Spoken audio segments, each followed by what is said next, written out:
Alors, on reprend, il y a eu un petit problème technique, donc j'ai dû faire, enfin couper et reprendre. Donc correction de cet exercice. Alors, je vous laisse regarder, comparer avec ce que vous avez écrit.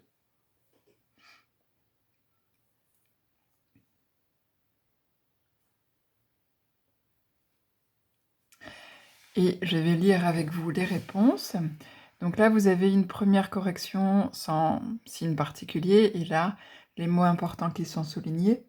Alors, donc première phrase, on a retrouvé l'aérosol avec lequel il a endormi le gardien. Donc lequel, ça reprend l'aérosol, hein, et on avait la préposition avec. Numéro 2, voilà la pièce dans laquelle il a enfermé les employés. Donc laquelle reprend la pièce. Numéro 3, le voleur a abandonné les outils avec lesquels il a forcé le coffre. Hein, il a forcé le coffre avec les outils. Donc lesquels, ça reprend les outils, et on doit utiliser avec comme préposition. Numéro 4, on a pris des photos du mur sur lequel il a laissé une inscription. Hein, il a laissé une inscription sur ce mur, donc lequel, ça reprend le mur, et on doit utiliser sur. Et enfin, voilà la fenêtre par laquelle le voleur s'est enfui. Il s'est enfui par la fenêtre, donc laquelle reprend la fenêtre. Si vous avez des questions, encore une fois, vous les notez sur une feuille et mercredi, on pourra voir toutes les questions, toutes les choses que vous ne comprenez pas.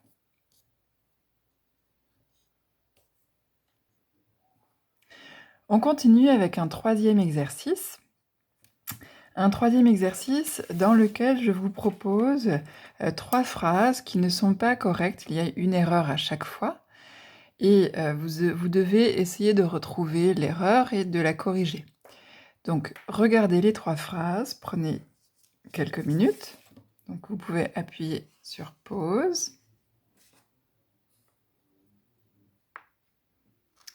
Alors, j'espère que vous avez eu le temps de lire les 3 phrases et de trouver les erreurs. On va corriger. Alors, dans la première phrase, j'aime beaucoup les autres étudiants avec lesquels je suis en cours. Hein, l'erreur était ici. Hein, on doit le mettre au pluriel puisqu'on va reprendre les étudiants. Je suis en cours avec les autres étudiants. Donc, masculin pluriel. Dans la deuxième phrase, tu connais le professeur lequel on a ce cours? Quel est le problème? Ici, le problème, c'est qu'on a utilisé un pronom composé, mais vous vous souvenez, on doit avoir une préposition devant le pronom composé. Donc, il faut en ajouter une et avoir un cours avec un professeur, ce qui donne « Tu connais le professeur avec lequel on a ce cours ?» Et enfin, la troisième, « J'ai un bon ordinateur, lequel je ne pourrais pas travailler sans. » Alors, ici, le problème, c'est l'ordre des mots. Hein. On a une préposition, sans, mais elle doit être déplacée et placée ici, ce qui donne « J'ai un bon ordinateur, sans lequel je ne pourrais pas travailler. »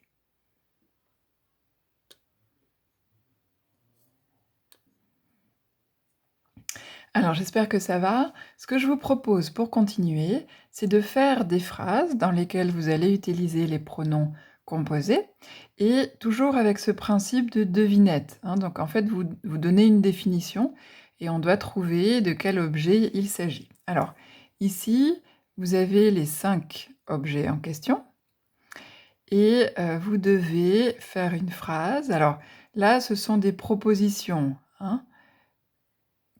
C'est un objet, c'est une chose, c'est une personne, c'est un animal, c'est un lieu. Et vous allez compléter ces débuts de phrase avec une préposition, un pronom relatif composé, et puis une information. Hein.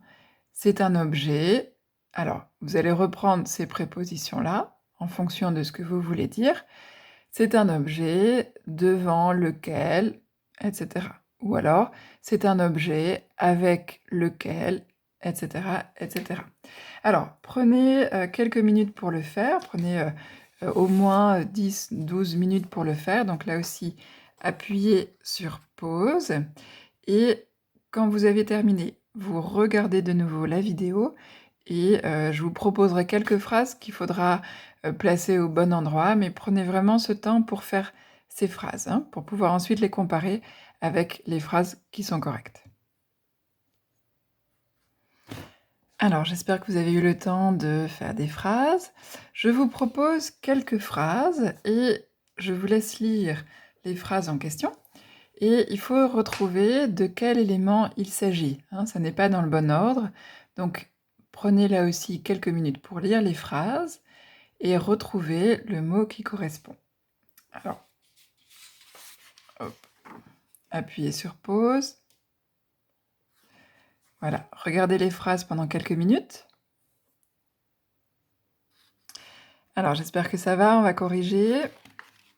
Première définition, c'est une personne devant laquelle il faut montrer une autorisation de sortie, avec laquelle il vaut mieux être calme et poli, et sans laquelle les lois ne seraient pas respectées. Alors, qu'est-ce que c'est? Un policier. Le deuxième, c'est un lieu dans lequel on peut dormir et pour lequel on doit parfois verser un loyer. Qu'est-ce que c'est? Une chambre. On continue. C'est un objet sans lequel on ne peut pas faire de film ou de vidéo et devant lequel les acteurs et actrices jouent. C'est une caméra.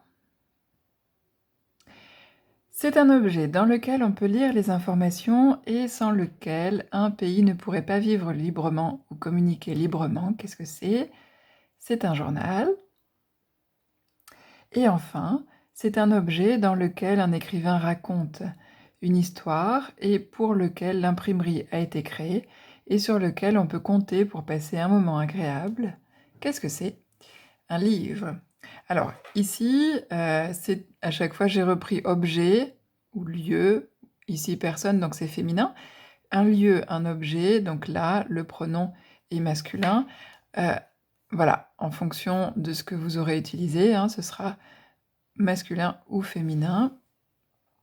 Vous retrouverez, les réponses dans le dossier que je vous donne, hein, vous avez la suite et je voudrais vous faire observer quelque chose.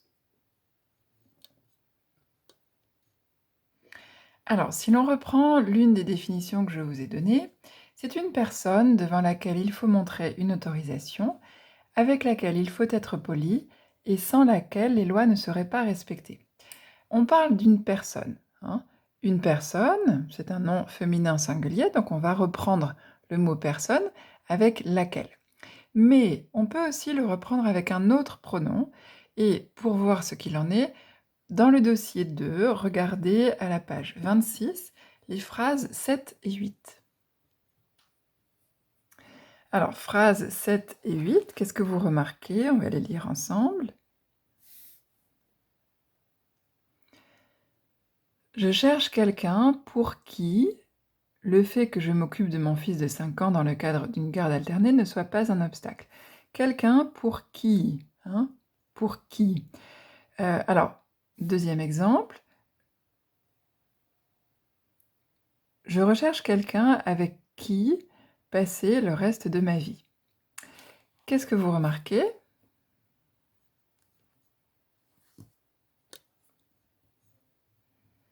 Eh bien, on remarque, si on reprend le dossier à la page 28, que avec une personne, hein, quand on reprend le nom d'une personne ou un groupe nominal qui fait référence à une personne, on peut aussi utiliser qui. On peut, hein, donc ça veut dire que ça n'est pas une obligation.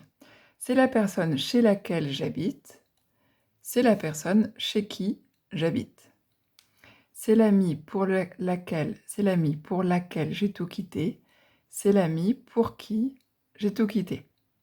Les deux sont possibles, donc si vous reprenez le nom d'une personne ou un mot qui fait référence à une personne humaine eh bien, vous pouvez reprendre avec qui au lieu du pronom composé. Alors, c'est la fin de cette première vidéo qui est découpée en 2. Dans la suite, dans la deuxième vidéo, enfin la vidéo suivante, on continue la leçon avec d'autres pronoms relatifs composés. Vous allez voir de quoi il s'agit.